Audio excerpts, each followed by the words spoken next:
로마서 6장 1절에서 11절 말씀. 그런즉 우리가 무슨 말을 하리요? 은혜를 더하게 하려고 죄에 거하겠느냐? 그럴 수 없느니라. 죄에 대하여 죽은 우리가 어찌 그 가운데 더 살리요? 무릇 그리스도 예수와 합하여 세례를 받은 우리는 그의 죽으심과 합하여 세례를 받은 줄을 알지 못하느냐? 그러므로 우리가 그의 죽으심과 합하여 세례를 받음으로 그와 함께 장사되었나니 이는 아버지의 영광으로 말미암아 그리스도를 죽은 자 가운데서 살리신과 같이 우리로 또한 새 생명 가운데서 행하게 하려 함이라. 만일 우리가 그의 죽으심과 같은 모양으로 연합된 자가 되었으면 또한 그의 부활과 같은 모양으로 연합한 자도 되리라. 우리가 알거니와 우리의 옛사람이 예수와 함께 십자가에 못 박힌 것은 죄의 몸이 죽어 다시는 우리가 죄에게 종노릇하지 아니하려 함이니 이는 죽은 자가 죄에서 벗어나 의롭다 하심을 얻었습니다. 만일 우리가 그리스도와 함께 죽었으면 또한 그와 함께 살 줄을 믿노니 이는 그리스도께서 죽은 자 가운데서 살아나셨음에 다시 죽지 아니하시고 사망이 다시 그를 주장하지 못할 줄을 알미로다. 그가 죽으심은 죄에 대하여 단번에 죽으심이요 그가 살아계심은 하나님께 대하여 살아계심이니 이와 같이 너희도 너희 자신을 죄에 대하여 죽은 자요 그리스도 예수 안에서 하나님께 대하여는 살아있는 자로 여길지어다. 아멘.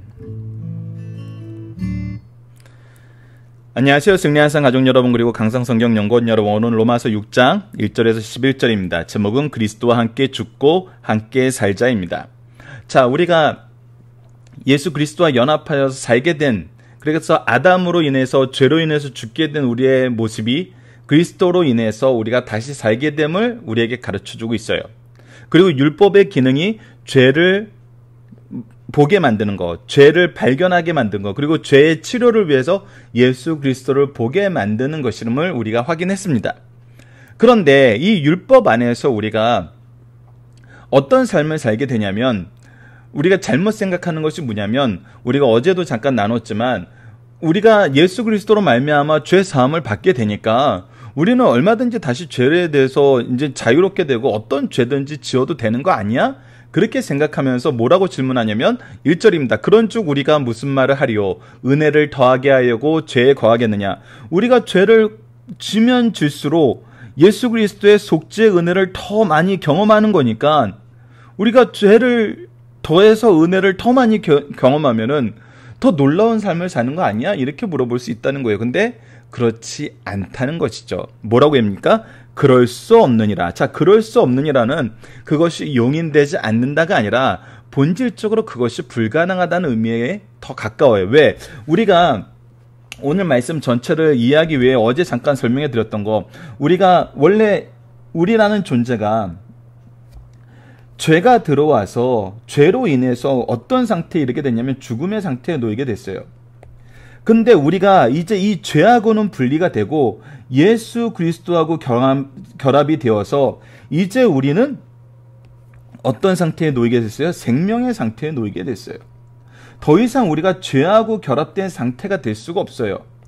죄와 죽음은 이제 우리하고 상관이 없는 상태가 된 거예요. 그러니까 오늘 이 죽으심을, 우리가 죽음에 대해서 가장 일반적으로 성경에서 가르쳐주는 게 뭐예요? 우리가 육체의 죽음은 뭐라고 얘기하죠? 바로 영혼과 육체가 분리된 것이라고 얘기하죠. 그 영혼이 죽었다는 건 뭐였어요? 우리의 영혼이 하나님과 분리되는 거였어요. 그래서 이 죽음을 분리된 것으로 이해하면 이 부분이 훨씬 더 이해가 됩니다. 우리의 지금의 상태가 이제 죄하고는 분리가 되고 죽음하고는 분리가 되고 누구랑 하나가 되었어요? 그리스도랑 하나가 되었어요. 그리스도랑 합쳐져 있어요. 그래서 우리가 이제 이 죄에 대해서는 오히려 이제 우리가 의에 대해서는 전적으로 무능했던 우리가 이제 죄에 대해서는 무능한 상태가 돼버렸어요. 우리의 존재가 그렇게 변했어요. 하나님께서 그렇게 우리를 변화시키시고 예수 그리스도의 은혜가 우리를 의롭다 칭해 주셨어요. 그리고 우리를 거룩함으로 계속적으로 인도해 주시는 성령의 역사심이 있어요. 그래서 이것은 그렇게 얘기할 수가 없어요. 이 죄가 더 이상 우리에게 죄가 우리랑 붙어 있어야 작용을 하는데, 죄가 더 이상 우리를 작동하는 어떤 작동의 키 원리가 될 수가 없어요. 우리의 작동의 키 원리는 바로 예수 그리스도예요. 그래서 본질적인 상태에 대한 설명을 먼저 해줘요. 그래서 죄에 대하여 죽은 우리가 어찌 그 가운데서 더 살려?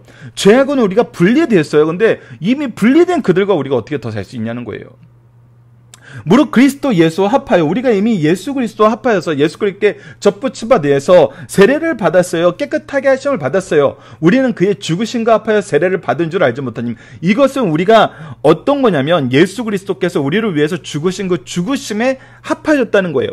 그러니까 우리가 예수님과 함께 십자가에 못 박혔다는 거예요. 이것을 우리가 알지 못하는 거냐. 우리가 이미 예수와 하나 되었는데 너희들이 그것을 모르냐는 거예요.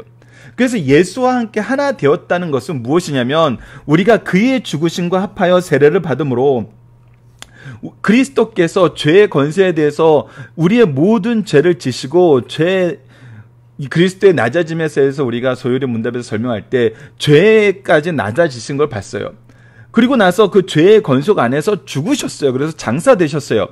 근데 하나님께서 어떻게 하셨어요? 예수님의 승기, 예수님의 높아지심에 대해서 얘기했을 때 하나님의 영광으로 말미암아 그리스도를 죽은 자 가운데서 살리셨어요. 그래서 우리가 죄에 대해서 예수님과 함께 죽었고, 의에 대해서 예수님과 함께 살아나게 되었어요. 그래서 우리로 또한 이 새 생명 가운데 행하게 하셨어요. 우리가 이제 예수님과 합하여서 예수님께 끌려가는 삶을 사는 거예요. 죄에 합하여 죄에 끌려가는 삶을 살던 우리가 이제 예수님과 합하여 예수님께 끌려가는 삶을 사는 거예요. 그래서 만일 우리가 그의 죽으심과 같은 모양으로 연합한 자가 되었으면, 또한 그의 부활과 같은 모양으로 연합된 이 상태가 계속 유지되기 때문에, 죄에 대해서는 죽고 의에 대해서는 살아나는 이 상태가 계속 유지가 되기 때문에 그의 부활과 같은 모양으로 연합한 자가 된다는 거예요. 우리가 알거니와 우리의 옛사람이 예수와 함께 십자가에 못 박힌 것은 죄의 몸이 죽어 다시는 우리가 죄의 종로로 타지 아니하려 함이니, 우리가 죄하고 완전히 분리됐다는 걸 얘기하는 거예요. 예수 그리스도와 함께 우리가 십자가에 못 박혔다는 것은 죄와 분리되었다는 걸 얘기하는 거예요. 이는 죽은 자가 죄에서 벗어나 의롭다 하심을 얻으니, 그래서 우리가 어떻게 됐어요? 예수 그리스도로 말미암아 죄에서 벗어나서 하나님의 의에 이르게 됐어요. 그래서 뭐라고 얘기합니까? 8절, 만일 우리가 그리스도와 함께 죽었으면 또한 그와 함께 살 줄을 믿노니, 우리의 삶은 그리스도께 접붙임을 받은 그리스도의 세포가 우리 세포와 연합이 된 거예요. 이것을 이제 여러분들, 우리가 현대적인 과학적인 상식으로 어떤 바이러스에 대한 치료제로서의 역할을 할 때 우리가 영화 같은 데서 자주 봤던 이미지이기 때문에 이미지를 설명하기 위해서 얘기하는 건데, 이것이 우리의 본질적인 지금 삶의 모습이라는 거예요. 그래서 우리가 죄를 짓는데 이제 무능해졌어요. 죄에 대해서는 반응을 할 수 없게 됐어요. 죄가 우리와 합쳐지질 못해요. 이것을 우리가 알아야 돼요. 물론 우리가 아직 육체 가운데 거기 때문에 이것에 대해서 완전하지 않아요. 아직 그 병의 흔적이 남아 있어요. 병의 어떤 예후가 남아 있어요. 근데 그것은 사라질 것들이에요. 제가 예전에 병원에 입원해서 굉장히 큰 통증, 담석이 와가지고 통증이 있을 때 어떤 주사를 맞춰주면서 이 주사가 뭐냐 그랬더니 몰핀 종류라 그러더라고요. 근데 그 정말 주사를 맞는 순간, 주사를 맞는 곳부터 시작해가지고 거기서부터 혈류를 따라서 온 몸에 이 통증이 사라지는 것이 정말 어떻게 이 주사액이 어떤 점령군이 되어서 내 몸의 통증을, 오른쪽 손에 주사를 맞았던 오른쪽 팔부터 시작해서 온몸으로 그 약효가 퍼져나가면서 그 진통이 사라지는 것 같은 느낌을 받은 적이 있거든요. 그러니까 우리가 이 예수 그리스도의 이 깨끗하게 하신 예수 그리스도의 은혜가 우리 몸에 들어와서 우리 몸을 이제 거룩함으로 이끌어주고 있는데, 그 안에서 그 과정에 연약함이 여전히 남아 있어요. 그리고 우리가 몸의 회복이 다시 건강하게 되는 데는 어느 정도 시간이 필요하고, 그리스도의 능력, 성령의 능력이 우리를 이끄신 가운데 우리가 그것을 의지해야 되는 건 사실이에요. 근데 우리는 이미 죄 가운데 죽었어요. 그러니까 첫 번째 질문에 성립이 안 돼요. 은혜를 더하게 하려고 죄에 거하겠다는 것이, 이거는 죄에 대해서 죽었다는 그 개념에 대한 그 설명에 대한 하나님의 역사하심에 대한 이해가 없어서 나온 말이라는 거예요. 성립이 안 돼요. 환경 자체가 안 돼요. 요소가 없어요, 이미. 그러니까 이것을 경험하지 않고 이것을 자기 뜻대로 자기 입맛에 맞게 해석하는 사람들이 할 수 있는 질문이란 거예요. 9절을 봅시다. 이는 그리스도께서 죽은 자 가운데서 살아나셨음에 다시 죽지 아니하시고, 그리스도의 부활이 예수님을 다시 죽음의 권세 아래 내몰게 되는 그런 상태의 부활이 아니었어요. 완전한 그리스도의 부활은 완전하신 부활이었고, 그의 영광스러운 몸의 부활이었고, 또 우리가 예표가 되는 부활의 모습으로서 부활하셨어요. 그리고 하나님 우편에서 이 세상을 다스리세요. 사망이 다시 우리를 주장하지 못해요. 이런 모습으로 우리가 부활의 역사를 경험해요. 10절, 그가 죽으심은 죄에 대해서 단번에 죽으심이요 그가 살아계심은 하나님께 대하여 살아계심이니. 이제 우리가 하나님 앞에 가면은 죽을 수밖에 없는 죄인이었고, 하나님은 죄와 같이 죄가 하나님 앞에서 같이 공존을 못하기 때문에 우리 하나님 앞에 가면 죽어야 되는 사람들이었는데, 심판의 대상이 되었는데, 이제 죄에 대해서 죽음으로 그리스도께서 우리와 함께 죽고 부활하심으로 우리가 이제 죄에 대해서는 죽어버렸고 하나님에 대해서는 살게 되었다는 거예요. 이것이 예수 그리스도와 연합한 삶의 모습이란 겁니다. 이와 같이 너희도 너희 자신을 죄에 대해서는 죽은 자요 그리스도 예수 안에서 하나님께 대하여 살아있는 자로 여길지어다. 그래서 첫 번째 질문 자체가 이 예수 그리스도와 연합, 하나님께서 우리를 구원하시기 위한 그리스도의 이 대속의 은혜, 우리를 의롭다고 칭해 주신 이 칭의의 은혜, 우리를 거룩함으로 이끌어 주신 하나님의 역사, 성령의 능력, 그리고 우리와 함께 영원한 삶을 살고 우리를 영화롭게 하시기 위한 하나님 아버지의 계획과 그 방법과 그 안에서 우리를 이끄시고 함께 하시고 열매를 맺게 하시는 이 구속의 역사를 알면은 1번 질문 자체가 성립이 안 된다는 걸 알아요. 그것이 굉장히 중요하다는 겁니다. 그것이 굉장히 중요하다는 거예요. 본질적인 이해가 없이 예수 그리스도의 구속의 은혜를, 하나님의 구속사의 계획을, 성령님의 이 역사하심을 우리가 바로 알지 못하고 우리 멋대로 해석하기 때문에 나오는 질문이라는 거예요. 정말 어리석은 질문이라는 겁니다. 잘못된 질문이라는 거예요. 자, 본문 묵상회를 통해서 다시 한번 확인해 봅시다. 우리가 죄에 거할 수 없는 이유는 무엇입니까? 우리가 죄에 대해서 죽었기 때문이에요. 죄에 대해서 죽었기 때문이에요. 우린 죄와 분리되었어요. 이제 우리는 그리스도와 연합하였어요. 우리는 어떻게 새 생명 가운데 행하시게 됐습니까? 그리스도와 함께 죽고 그리스도와 함께 살아났기 때문이에요. 우리가 그리스도와 연합하였기 때문입니다. 더 이상 죄와 연합되어 있지 않아요. 우리가 다시는 죄에게 종노릇하게 되지 않는 이유는 무엇입니까? 우리가 죄에 대해서는 죽고 의에 대해서는 살아났고, 예수님께서 다시는 이 죽음의 권세에 굴복하지 않는 것처럼 그리스도와 연합한 우리도 다시는 이 죄의 죽음의 권세에 굴복하지 않게 된다는 거예요. 자, 이제는 우리가 그리스도 안에서 믿고 알게 되는 것은 무엇입니까? 사망이 우리를 주장하지 못한다는 거예요. 죄가 우리를 주장하지 못한다는 거예요.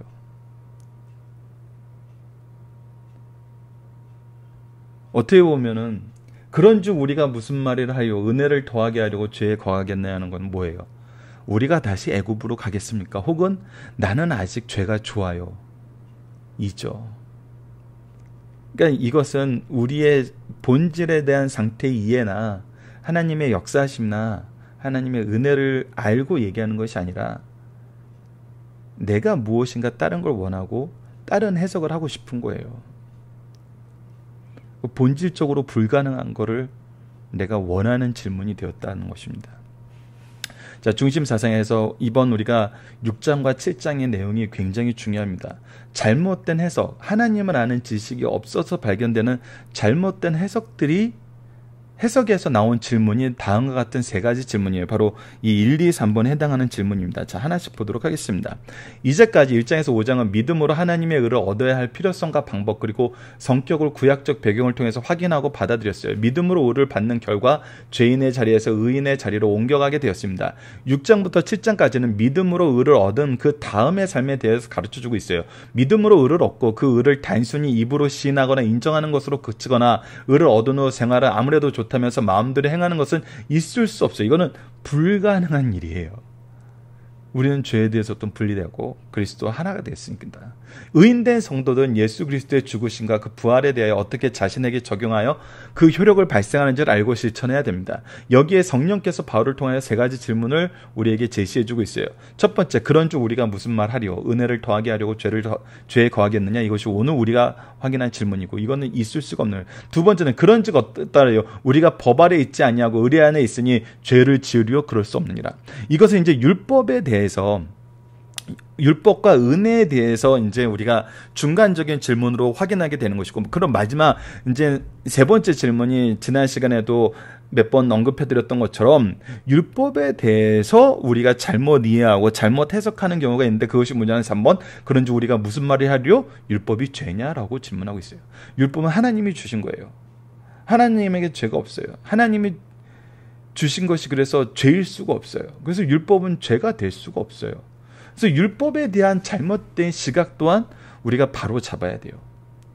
구약이 이제 필요 없는 것이라고 얘기하는 거, 그거 잘못된 거예요. 하나님의 말씀은 신구약 성경 전체예요.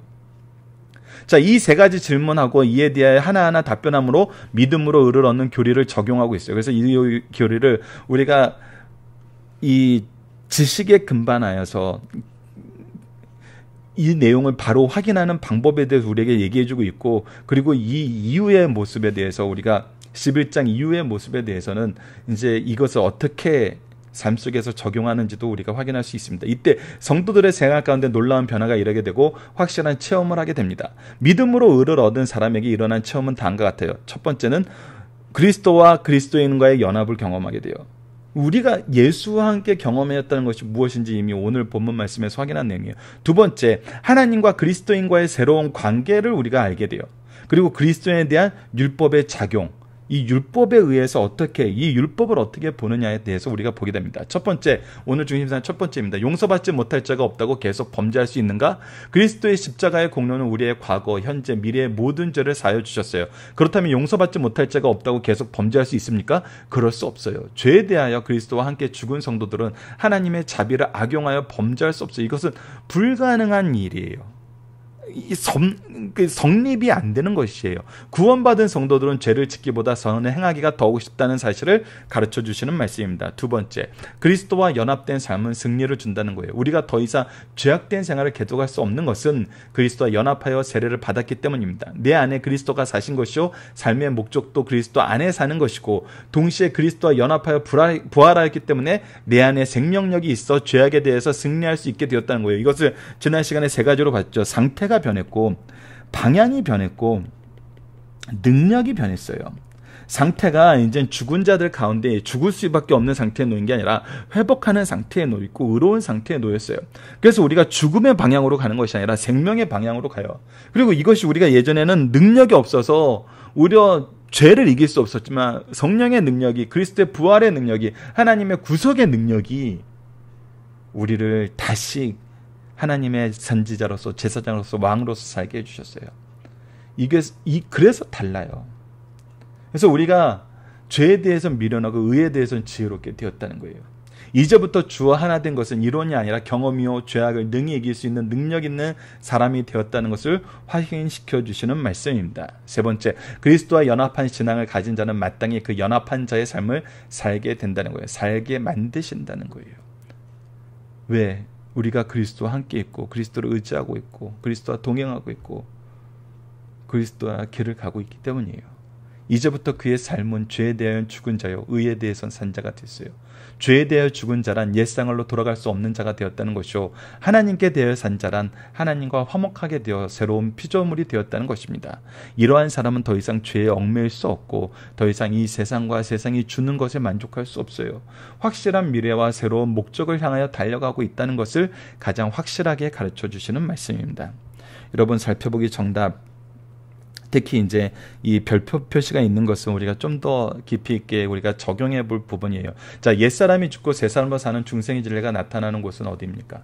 자, 살펴보기 정답을 보면은 읽어드리도록 하겠습니다. 옛사람이 죽고 새사람이 사는 중생의 진리는 첫째가 세례 있고 둘째가 주정관계에서 셋째는 혼인관계에서 잘 보여줘요. 세례로 인해서 우리가 깨끗하게 되고 우리가 이제 그리스도와 함께 생명의 중 의의 종, 하나님의 종이 되었고 셋째는 혼인 관계로 하나님 예수 그리스도와 하나 된 삶을 살아요. 그래서 우리는 이 삶이 좋아요. 옛 삶이 싫어요.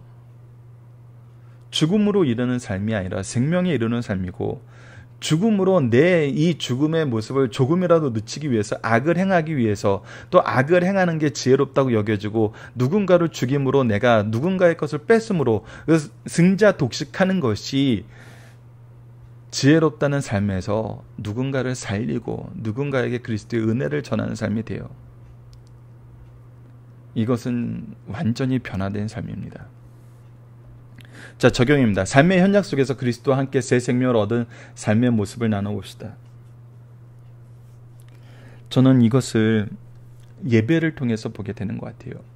예배. 특히 예배를 준비하는 모습. 극히 일부의 예를 하나 드리는 것입니다. 굉장히 다양한 내용이 있죠. 하지만 예배의 모습은 우리가 매주 경험하게 되는 것이고 정말 지속적으로 경험하게 되는 것이에요. 자, 말씀을 준비하는 목회자나 전도사들, 혹은 찬양을 준비하는 찬양자들, 봉사를 준비하는 봉사자들, 그 근본적인 마음의 모습이 어디에서 시작할까요? 우리가 목사를 직업으로 이렇게 분류해 놔서 목사가 얼마의 사례금을 받고 그런 것을 그가 하는 일과 행동에 대한 가치를 매겨서 그 가치의 척도로 두는데 그것은 세상적인 방법으로 하는 것이고 성경적인 방법은 그것이 아니죠. 성경적인 기준은 그것이 아니죠.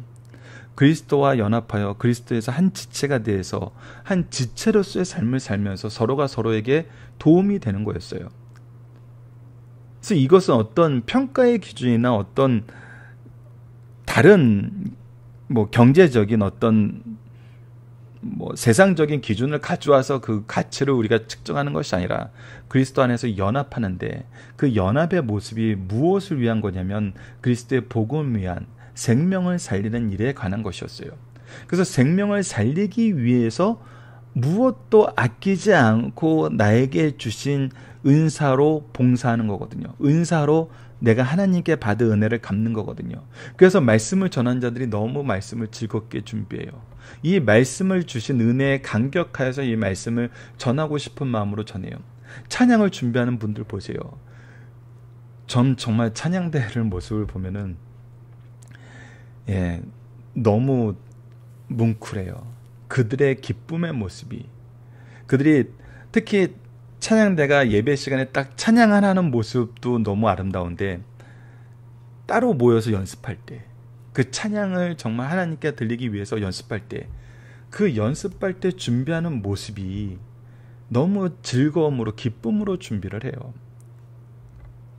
그것은 찬양은 정말 하나님이 주신 놀라운 기쁨인데 그 기쁨은 너무나 정말 폭발적으로 많은 사람들에게 확장되거든요.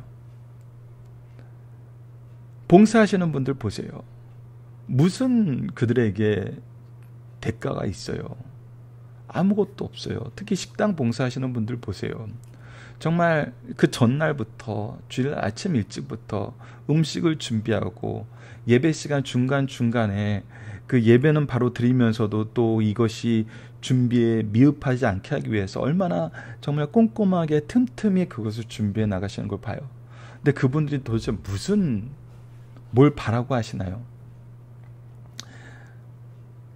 정말 기쁨으로 하는 거거든요. 그 안에 성도들의 정말 기쁜 교제와 그리스도의 사랑을 전하기 위해서 나에게 주신 은사에 대해서 빚진 자의 심정으로 이 일을 하시는 거거든요. 그래서 이 예배를 준비하는 모습을 보면은 새 생명을 얻은 사람들의 삶의 모습이 얼마나 기쁘게 하나 되는가를 보여주고 있어요. 가장 대표적인 모습이죠. 예배를 통해서 하나 되는데 그 하나됨에 준비하는 자들로 쓰임받는 분들. 더 나아가서는 정말 기도하시는 분들, 각각의 예배 위원으로 또 이렇게 수고하시는 분들 모두가 이 안에서 그것을 경험한 모습으로 나아가는 거거든요. 이것은 정말 놀랍습니다, 여러분들. 예수님은 누구십니까? 우리의 생명의 주관자시고 우리를 살리시는 분이시고 우리를 죄에 대해서 죽고 의에 대해서 살게 하시고 하나님과 함께 즐거워하게 만드시는 정말 생명의 주관자시고 최후의 심판의 심판주이십니다. 그리고 우리 교회의 머리가 되어서 우리가 하나 되게 하시는 분이시죠. 우리는 그리스도와 함께 하나됨으로 변화받았어요. 특히 죄에 대해서 죽고 의에 대해서 살게 되었어요. 이 예수님을 우리가 알아야 됩니다. 이 예수님을 고백하고 이 예수님을 의지해야 됩니다. 말씀을 기초로 기도하기를 통해서 마치겠습니다. 하나님, 우리가 죄를 계획하고 하나님의 통치에서 멀어지려 한 생각과 행동들이 사라지고 오직 하나님의 의를 힘입어 생명을 살리고 예배자로 나아가며 구원의 은총 속에서 누리는 기쁨을 즐거워하게 하심을 감사합니다. 참된 자유와 기쁨을 누리게 하시고 이것을 나누는 자로 세워주심을 감사합니다. 이 놀라움이 우리의 삶 속에서 생각과 행동의 기준이 되며 성령의 내주 역사하심이 우리를 이끄심을 감사합니다. 우리가 성도로 살아가게 하심을 감사합니다. 예수님 이름으로 기도드립니다. 아멘.